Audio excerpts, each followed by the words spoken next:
Hello বন্ধুরা, রয় রবীন্দ্রমুক্ত একাডেমিতে তোমাদের সবাইকে স্বাগত জানাই। আজকে আমি তোমাদের ভৌতবিজ্ঞানের নবম ও দশম অধ্যায়ের কি প্রশ্ন উল্লেখযোগ্য এবং ইম্পর্টেন্ট সেইগুলো তোমাদের আমি বলে দেব।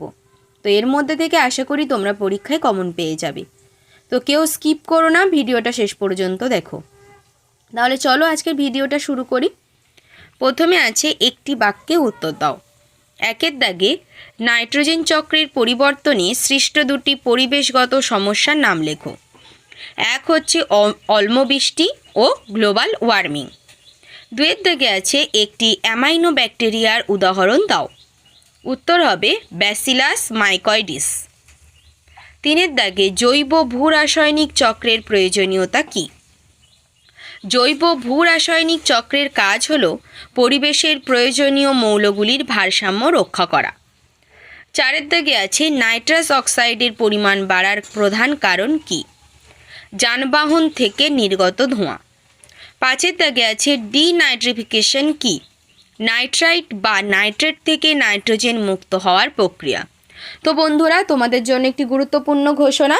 মাধ্যমিক ও উচ্চ মাধ্যমিকের সমস্ত সাবজেক্টের নোট এবং সাজেশান খুবই স্বল্প মূল্যে তোমরা আমাদের কাছে পেয়ে যাবে।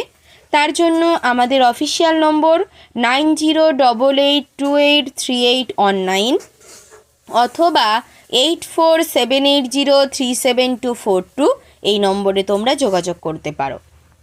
এরপর আসছে ছয়ের দাগ। ছয়ের দাগে আছে বাতাসে ভাসমান কণার ব্যাস 1 mm এর কম হলে তাকে কি বলে?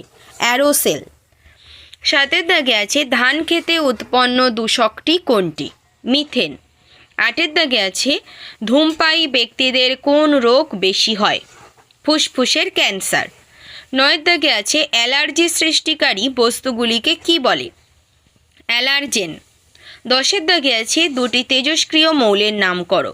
ইউরেনিয়াম ও থোরিয়াম।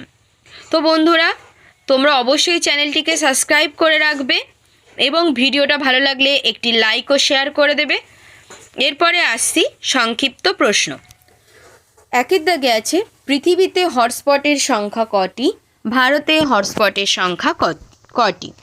পৃথিবীতে যে হটস্পট আছে তার সংখ্যা হবে 34টি, আর ভারতে যে হটস্পটগুলো আছে তার সংখ্যা হলো 4টি। এরপরে আসছে দুয়ের দাগ, নাইট্রোজেন চক্র কাকে বলে? তিনের দাগে আছে ডিনাইট্রিফিকেশন কাকে বলে? চারের দাগে অ্যামোনিফিকেশন কি?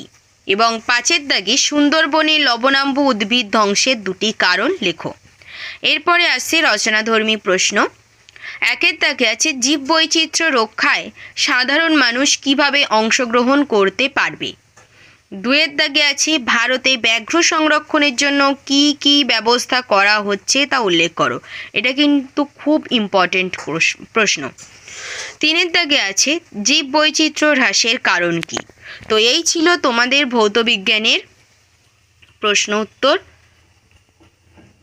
তোমরা অবশ্যই ভিডিওটা শেষ পর্যন্ত দেখো এবং কমেন্ট করে জানিও যে তোমাদের এর পরে আর কি সাজেশান চাই। তো আমরা সেভাবে তোমাদেরকে ভিডিও দিয়ে দেবো। তো আজকে ভিডিওটা এই পর্যন্ত, দেখা হচ্ছে পরের ভিডিওতে।